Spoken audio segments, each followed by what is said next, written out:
Assalamualaikum warahmatullahi wabarakatuh. Salam sejahtera bagi kita semua. Puji dan syukur kami panjatkan kehadirat Tuhan Yang Maha Esa. Atas rahmat dan karunia-Nya, kami dapat menyelesaikan serta mempresentasikan hasil proyek kami yang berjudul Implementasi Big Data Analytics untuk deteksi fraud transaksi menggunakan credit card fraud dataset dari Kaggle yang dikerjakan oleh kelompok Data Pionir. Pertama, anggota dari kelompok Data Pionir, saya sendiri, Mika Nutsevan dengan NIM 2243103. Teman saya yang kedua, Ahmad Rizky Farozi dengan NIM 2243094. Teman saya yang ketiga, yaitu Giovanni Oswald Neman dengan NIM 2243076. Teman saya yang keempat, Stephen Bernard Yudhistira dengan NIM 2243082. Dan yang terakhir adalah Michelle Zins Immanuel Faisan dengan NIM 2243105. Hari ini saya akan menjelaskan, pertama ini adalah pendahuluannya. Jadi, perkembangan teknologi informasi dan komunikasi telah mendorong peningkatan penggunaan transaksi digital secara signifikan, khususnya pada sistem pembayaran non-tunai seperti kartu kredit. Kemudahan dan kecepatan dalam melakukan transaksi memberikan manfaat besar bagi pengguna dan institusi keuangan. Namun di balik kemajuan tersebut muncul berbagai tantangan baru. Salah satunya adalah meningkatnya risiko penipuan kartu kredit atau credit card fraud dalam bahasa Inggris. Penipuan transaksi ini dapat menyebabkan kerugian finansial yang cukup besar atau dapat juga menurunkan tingkat kepercayaan masyarakat terhadap sistem pembayaran digital. Baik, kita lanjut ke slide berikutnya. Bagian metodologi penelitiannya akan dilanjut oleh teman saya, yaitu Ahmad Rizky Farozi. Silakan. Selanjutnya, bagian metodologi penelitian.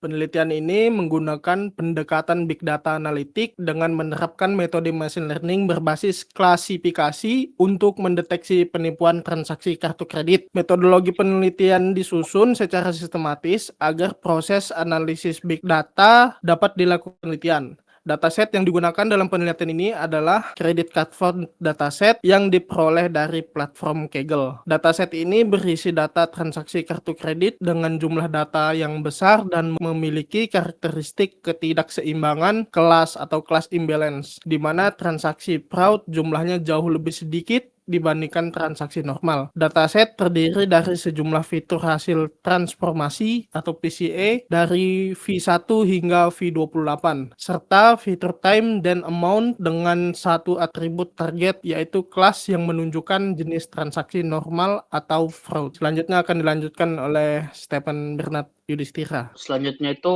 ada tahapan Big Data Analytics terdiri dari 5. Pertama itu seperti data exploration atau EDA. Tahap ini dilakukan untuk memahami karakteristik dataset seperti struktur data, distribusi kelas, dan pola awal pada data transaksi. Yang kedua itu ada data pre-processing. Pada tahap ini dilakukan pembersihan dan persiapan data meliputi pemisahan fitur dan variabel target. Normalisasinya data menggunakan standar scalar serta pembagian data menjadi data latih dan data uji dengan rasio 80/20 menggunakan teknik stratified split agar proporsi kelas tetap terjaga.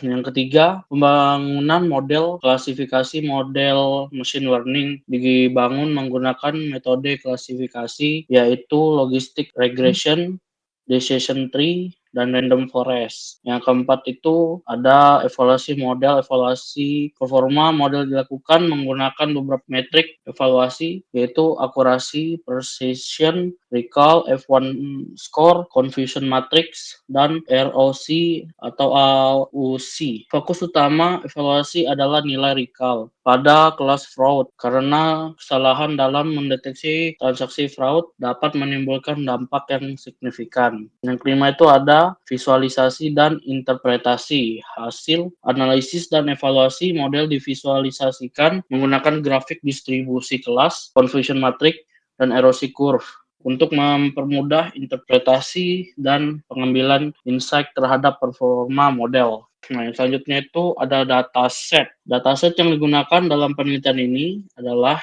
credit card fraud dataset yang diperoleh dari platform Kaggle. Nah, dataset ini berisi data transaksi kartu kredit yang bersifat anonim dan telah melalui proses transformasi menggunakan metode prinsipal komponen analisis atau PCA untuk menjaga kerahasiaan data pengguna. Dataset ini terdiri dari sejumlah fitur hasil transformasi PCA yaitu V1 hingga V28 serta 2 fitur tambahan yaitu time dan amount. Nah, variabel target pada dataset ini adalah class yang digunakan untuk mengklasifikasikan jenis transaksi di mana nilai 0 menunjukkan transaksi normal dan nilai 1 menunjukkan transaksi fraud. Selanjutnya akan dibahas teman saya. Selanjutnya, data preprocessing. Tahap preprocessing data dilakukan untuk mempersiapkan dataset agar dapat digunakan secara optimal dalam proses pembelajaran model machine learning. Tahapan preprocessing yang dilakukan meliputi pemisahan fitur dan variabel target, normalisasi data, serta pembagian data latih dan data uji. Pemisahan fitur dan target dilakukan dengan memisahkan atribut class sebagai variabel target, sedangkan atribut lainnya digunakan sebagai fitur input. Hasil dan pembahasan. Pada tahapan ini dilakukan pengujian dan evaluasi terhadap model kualifikasi yang telah dibangun untuk mendeteksi penipuan transaksi kartu kredit. Pengujian dilakukan menggunakan data uji yang telah dipisahkan pada tahap pre-processing. Evaluasi model bertujuan untuk mengetahui performa masing-masing algoritma. Klasifikasi dalam mengidentifikasi transaksi fraud pada dataset yang memiliki karakteristik ketidakseimbangan kelas. Hasil dan implementasi model kualifikasi. Penelitian ini menggunakan 3 algoritma klasifikasi yaitu logistic regression, decision tree, dan random forest. Setiap model dilatih menggunakan data latih yang diuji menggunakan data uji. Hasil evaluasi menunjukkan bahwa ketiga model mampu melakukan klasifikasi transaksi, namun dengan tingkat performa yang berbeda. Logistic regression digunakan sebagai model dasar baseline dan menunjukkan performa yang cukup baik dari sisi akurasi, namun memiliki keterbatasan dalam mendeteksi transaksi fraud karena nilai recall yang relatif rendah. Decision tree mampu menangkap pola data yang lebih kompleks tetapi berpotensi mengalami overfitting sehingga performanya kurang stabil. Evaluasi dan analisis hasil. Evaluasi performa model dilakukan menggunakan metrik akurasi, precision, recall, serta F1 score, confusion matrix, dan ROC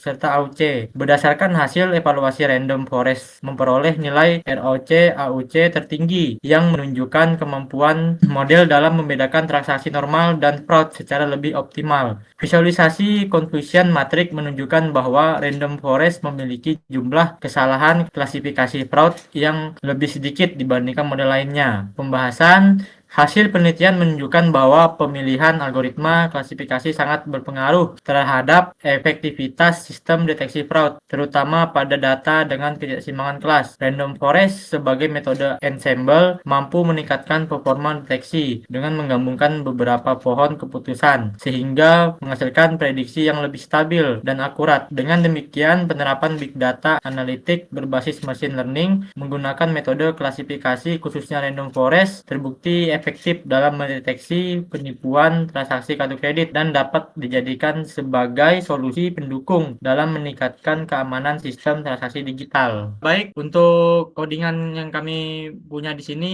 sudah kami menampilkan distribusi kelas transaksinya. Untuk kelas 0 itu sama dengan normal dan untuk 1 itu sama dengan fraud atau penipuan pada transaksi. Jumlah data per kelas itu untuk yang normalnya ada 553.000. Kalau untuk kecurangan penipuannya ada 2145.